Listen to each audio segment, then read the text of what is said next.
नमस्कार दोस्तों, मैं हूं विकास पाराशर और मैं हूं एक फिटनेस ट्रेनर और माइंड एंड वेलनेस कोच। और आपका स्वागत है द क्यूरियस स्टोरीज़ में। द क्यूरियस स्टोरीज़ जिसके अंदर हम एक छोटी छोटी क्यूरियस स्टोरीज़ के साथ आपको माइंड एंड वेलनेस की और फिटनेस के रिलेटेड जानकारी देंगे और आपकी जो लाइफ है उसको ट्रांसफॉर्म कर देंगे। अब जो हमारा मेन शीर्षक है, जो टैगलाइन है, वो है ब्रेन ट्रांसफॉर्मेशन और लाइफ ट्रांसफॉर्मेशन। मतलब ब्रेन ट्रांसफॉर्मेशन से आप लाइफ को ट्रांसफॉर्म कैसे कर सकते हैं। तो हम जब एक्सरसाइज करते थे, और आज भी इस एक्सरसाइज की एक टैगलाइन होती है mind and body connection.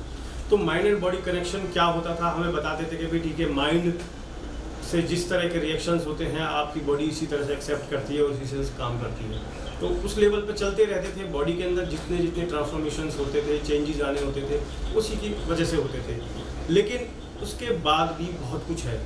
Mind की जो लिमिट है वो बहुत बियॉन्ड है।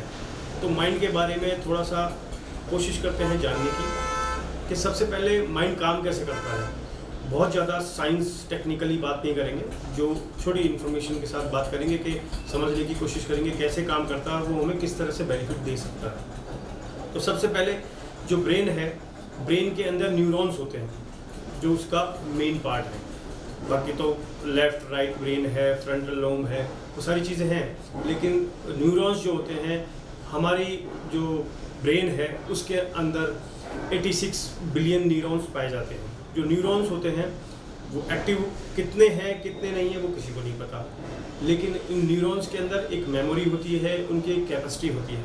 जो 86 बिलियन न्यूरॉन्स हैं उनके साथ साथ 100 ट्रिलियन जो इसके कनेक्शंस होते हैं, आपस के जो कनेक्शन जिनके साथ ये कनेक्ट होती है। और ये आपके कम से कम 60 बिलियन जो आपके जो सेल्स हैं उनको साथ साथ में कनेक्ट करता है और उनको भी काम कराता है। तो और ये ब्रेन जो है आपके CNS से कनेक्ट होता है, आपके जो हार्ट फंक्शन है पूरा उससे कनेक्ट होता है। तो CNS PNS वो सारी चीज़ें चलता है। और जो न्यूरॉन्स हैं वो आपके ब्रेन कनेक्शंस, आपके इमोशंस, आपके डिसीजंस और आपकी मेमोरी पे काम करते हैं। जो न्यूरॉन्स की मेमोरी है वो 2.5 मिलियन GB मानी जाती है, जो ब्रेन की न्यूरॉन्स की मेमोरी है। तो आप देख सकते हैं कि आपकी ब्रेन की जो लिमिट है, कैपेसिटी है, वो बहुत बियॉन्ड है। तो आप चाहें तो ब्रेन से बहुत ही एक्सट्रीम लेवल तक जा सकते हैं। अब आगे हम बात करें तो ब्रेन काम कैसे करता है हमारी मसल्स के लिए, हमारी बॉडी के लिए। तो जब ये न्यूरॉन्स अपने अपने सिग्नल्स भेजते हैं, अब हम चाहे फिटनेस की एक्सरसाइज की बात करें या ब्रेन को ट्रांसफॉर्म करने की बात करें, तो ब्रेन ट्रांसफॉर्म के साथ लाइफ ट्रांसफॉर्म होगी। तो ब्रेन को ट्रांसफॉर्म करने के लिए उसमें इफेक्ट डाले जाते हैं। मतलब अभी वो ऑटो मोड पे चल रहा है।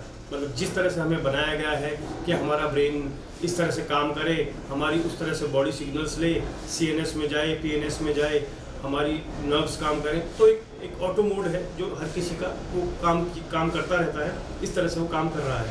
लेकिन इसमें हमारी कैपेसिटी है कि हम चाहें तो इसको काफ़ी हद तक अपने तरीके से चला सकते हैं। और जब आप इसको अपने तरीके से चलाएंगे तो आपको अलग तरीके के रिजल्ट देखने को मिलेंगे। आई एम श्योर ये साइंस भी प्रूव करती है और अध्यात्म भी प्रूव करता है। दोनों में अगर आप जानने की कोशिश करेंगे, बुक्स में पढ़ेंगे या कोशिश करेंगे कहीं से भी पढ़ने की, तो आपको पता लगेगा कि इसकी जो कैपेसिटी है वो क्या है। ब्रेन को हम सिग्नल्स देते हैं या ब्रेन जैसे काम करता है कि भाई हमें आप कोई थोड़ा सा किसी ने चूटी मारी तो हमें सिग्नल मिले कि भाई हाँ इसमें चूटी मारी गई है तो इसमें हमें हेल्प भेजनी चाहिए, शायद हमारे इस पार्ट में कोई इशू आया है। तो इस तरह से ब्रेन सिग्नल्स देता है।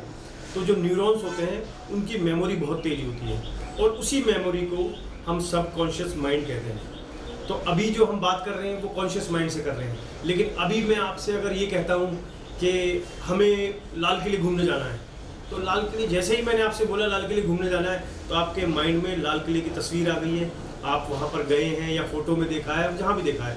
और अब मैं कहता हूँ कि आपको उसके अंदर जाना है या उसके ग्राउंड में घूमना है या उसकी टॉप पर जाना है, आपको वहाँ पर जो फ्लैग लगा हो वो देखना है। तो मैंने जो सारी चीज़ें बोली आपकी इमेजिनेशन में घूम गई। तो ये जो इमेजिनेशन आपके साथ घूमी उसको सबकॉन्शियस माइंड कहते हैं। वो चीज़ें आपके माइंड में स्टोर है।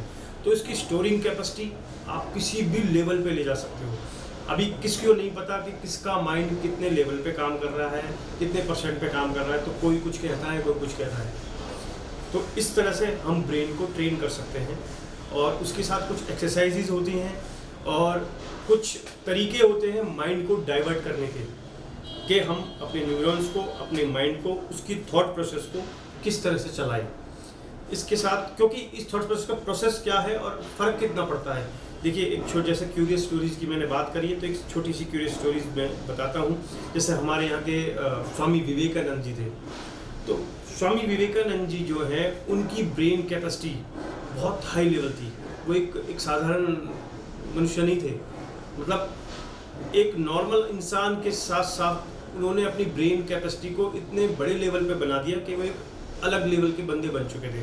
मतलब अच्छे अच्छे साइंटिस्ट भी उनके सामने बात नहीं कर सकते थे, उनका जो ब्रेन का लेवल था। एक छोटी सी स्टोरी है उनकी कि एक अंग्रेज के पास वो जब बाहर गए हुए थे, फॉरेन में थे, तो अंग्रेज ने बुक लिखी थी और उस बुक को सब पढ़ रहे थे, बहुत लोगों ने पढ़ा।